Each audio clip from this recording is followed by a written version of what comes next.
Welcome to the deep dive. Today, we're looking into a case, a really disturbing one that kind of pushes the boundaries of what we think about criminal motive.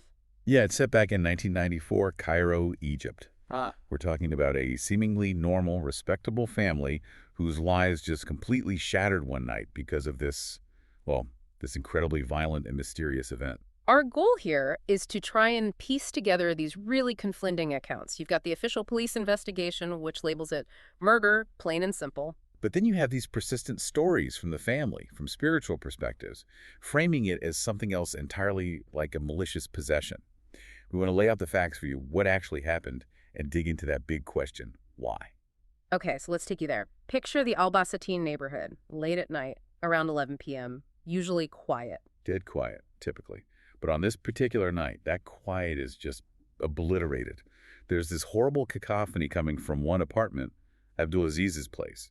It's this really unsettling mix. You hear high-pitched screaming, terrified screaming, later confirmed to be the mother, Hekmat, shouting for help.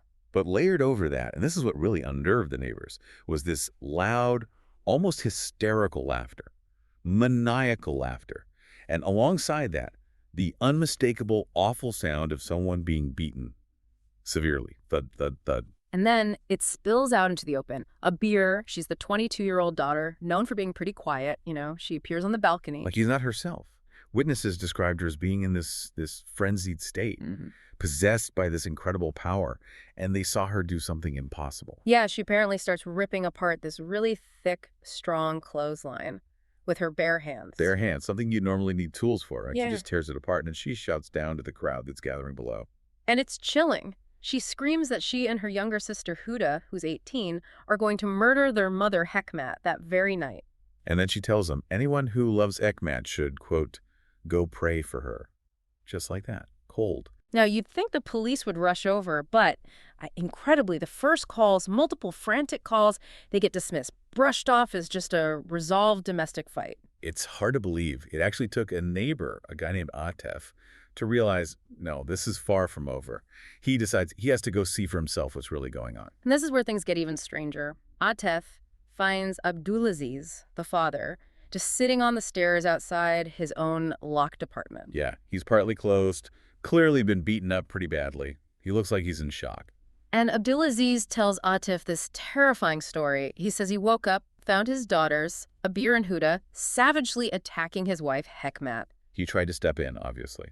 But he says Abeer turned on him. And he described her strength as, well, as superhuman. Said she just completely overpowered him, threw him out of the apartment, and locked the door. Left him there beaten. So now I have this claim, right? Superhuman strength. From the father himself. Exactly. And you might dismiss that as, shock or hysteria talking. But remember the clothesline. Abeer ripped apart. And the state the father was in. The physical evidence seems to back up that something extraordinary, some abnormal force, was involved. Atef, though, he's still skeptical about the whole superhuman thing. So he goes up to the apartment door himself, starts banging on it, demanding they open up. All he hears from inside are curses, shouts telling him to leave them alone. He demands they at least give him the father's clothes back. And then Abeer opens the door, just a crack. Just enough for Atef to throw the clothes out. But in that split second, Atef gets a glimpse inside. And what he saw must have been horrifying. He sees Hekmat, the mother, lying on the floor, barely moving, covered in blood.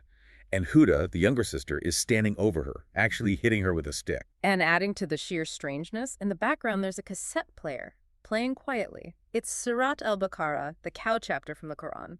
Yeah, which is often used in rituals like exorcisms to ward off evil spirits. So you have this sacred text playing softly while this brutal violence is happening. The contrast is just deeply unsettling. Atef said Abeer's face looked terrifying. As she threw the clothes out, she grabbed his arm, and he felt it too, that same immense, unnatural strength, way too strong for her build. And then just before she slams the door shut, she gives him this strange, calm smile and says something really odd, almost like a prophecy. She tells him, go up to your apartment and God will bless you with Yusuf and Ibrahim, like a blessing, right after this horrific scene. Then slams the door. And Atef noticed one more thing inside just before the door shut. Another girl, terrified, frozen. It was Iman, the niece, just standing there, seemingly unable to move or react. So that raises the huge question, doesn't it? What could possibly cause this? This complete change in personality, this terrifying strength. It doesn't just come out of nowhere. And according to the family, the source material indicates things had been escalating for a while, for about 3 months before this night. All right, let's rewind 3 months. According to the sisters' own account later, they were just watching TV. Normal evening. And then this weird thing happens. A white cat appears, just walks past them, and then seems to sort of vanish right into Abeer's chest. Vanish into her chest. That's the testimony. Yeah. And immediately after that, Abeer's behavior starts changing dramatically. She begins having these episodes, like seizures. And she starts speaking in this strange dialect, an unfamiliar Gulf Arabic dialect. And it wasn't just Abeer. No, very quickly, Huda, the younger sister, started showing the same symptoms. Same episodes, same strange dialect. And there was more, wasn't there? Other strange occurrences. Yeah, Abeer apparently developed these odd abilities, like she could somehow sense exactly who was knocking at the door before anyone even opened it. She started predicting things for family members' future events. So, faced with all of this, why didn't they rush them to a doctor? It sounds like a serious mental health crisis. Well, you have to consider the cultural context. The parents, Abdulaziz and Hekmat, they were deeply worried about their daughter's reputations, their marriage prospects. In that community, these kinds of symptoms often lead to a spiritual explanation first. For a medical one. Exactly. So they didn't go to a hospital initially. They sought out a spiritual healer. And this healer listened, observed, and confirmed what they probably suspected. Which was? Possession by Jinn. And specifically, Jinn of Gulf origin, which would explain the dialect the girls were suddenly speaking. Jinn, these are unseen beings or spirits in Islamic tradition, right? Capable of influencing or possessing people. So for the family, this wasn't just folklore, it was a real explanation. Absolutely. And their belief was seemingly confirmed during the treatment attempts. Witnesses, including family members, reported truly terrifying things happening during Quranic recitations meant to expel the jinn. Like what? They claimed Abeer's hands would look like they were literally on fire. Yeah. And that actual small fires would just spontaneously erupt inside the apartment during these sessions. Actual fires, spontaneously. That's what was reported. So you can see how this convinced the family they weren't dealing with illness, but with something, well, something supernatural and hostile. Okay, so back to the night of the attack. This chaos, the screaming, the laughing, the beating, it went on for hours, didn't it? From 11 p.m. right through till the early morning. Yeah, until about 5 a.m. And apparently, Abdulaziz kept calling the police, but then he'd call back saying, no, it's okay, it's resolved. Was he trying to protect the girls? Or maybe just terrified, hoping whatever it was would just leave? It's hard to say. It really speaks to the utter confusion and terror they must have been feeling. It wasn't until 7 a.m., when the sun was coming up, that Abdulaziz finally came back, this time with his older son and daughter. They gathered some neighbors. And they finally broke down the door. Yes, they managed to get inside and subdue Huda and Abeer. They found Hekmat, the mother, still alive, but barely. Severely injured, clothes torn, bleeding heavily. So for a moment, maybe there was hope, like the worst was over. A very brief moment. It seemed like the girls had calmed down. The tension had eased slightly. They thought maybe Hekmat would survive. But then, a mistake was made. A fatal one, tragically. The elder daughter decided Hekmat needed cleaning up. She took her into the bathroom, but then left her alone just for a second to go get some clean clothes. Just for a second. And that's when it happened again. Instantly. Huda and Abeer, who had seemed calm, suddenly lunged. They rushed into the bathroom, locked the door behind them, and the assault started again. Oh, no. Renewed violence, more screams, the sound of blows, and that awful, chilling laughter again. But this time, the intent seemed unmistakable. They were trying to kill her. And the family outside couldn't get in. The elder son tried desperately to break the bathroom door down, but he discovered the girls inside were somehow tearing ceramic tiles off the bathroom walls. Tearing tiles off the wall. Yes, and throwing the pieces at the door, trying to injure anyone trying to get in. That impossible strength was back. And then Hekmat's screams just stopped. Silence. When they finally forced the door open.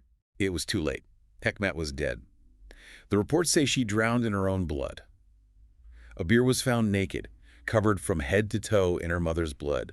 Huda was just sitting nearby, silent. And their explanation, when they were finally apprehended? Their only explanation was that they had, quote, finished her off from the jinn that was upon her. They believed they were killing the jinn, not their mother. Unbelievable. So the investigation starts. What happens then? Well, it immediately runs into this wall of contradiction, right? Spiritual claims versus physical reality. In the interrogation room, Abeer was reportedly still incredibly violent. She even tried to choke Huda, presumably to stop her from talking. Both girls ended up being hospitalized. Yes. And after Huda recovered somewhat, she claimed she has complete amnesia about the entire event. Said it felt like she had just woken up from a long sleep, didn't remember anything about the attack. But then she mentioned someone else, didn't she? A neighbor. Exactly. Huda points the finger at a neighbor named Fayza. She claimed Fayza had threatened them, threatened revenge for something. Fayza. Who was she? Apparently, Fayza was also known in the building. And interestingly, she was also believed by some to be afflicted by Jinn or involved in sorcery herself. There was a strange relationship there. Abeer used to read the Quran to Fayza, supposedly to help calm her. Okay, so there's a connection. What was the threat about? This is where it gets really murky.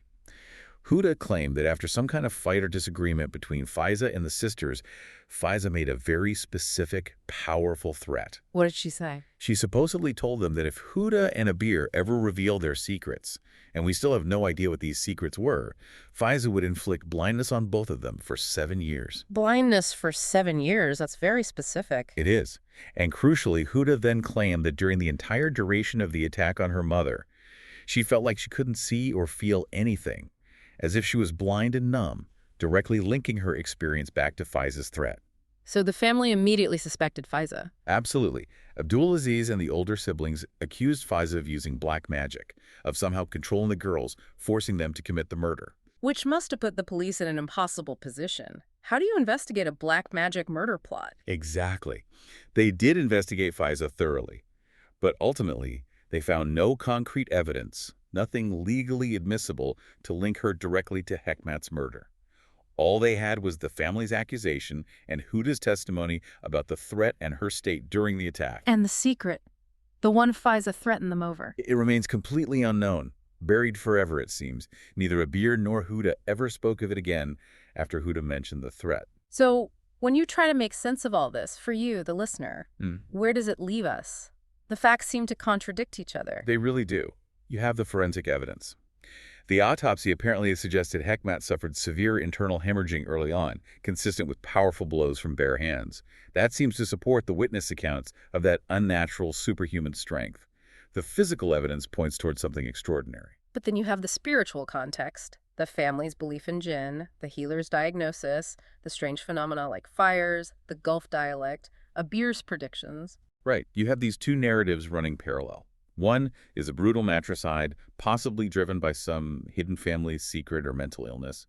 The other is a story of external control, of possession by a malicious entity, perhaps orchestrated by Fayza using sorcery, which enabled the crime and then wiped the perpetrator's memories. So after more than 30 years, after hearing from the daughters, the father, the neighbor, Atef, the niece, Iman, that central question just hangs there unanswered. It really does. Was it murder? Or was it something else? Science struggles with cases like this, where the claims involve forces it can't easily measure or disprove. And that leaves us with a final thought for you to consider. If the only explanation the people involved can give is that some outside force made them destroy the person they loved most, and there's even some physical evidence like the extreme strength, that seems to defy normal explanation. How do you even begin to assign responsibility? What happens in the eyes of justice, or even just in our understanding, when a horrific crime seems to lack any logical human motive, and when the secret that might have explained it all remains locked away forever?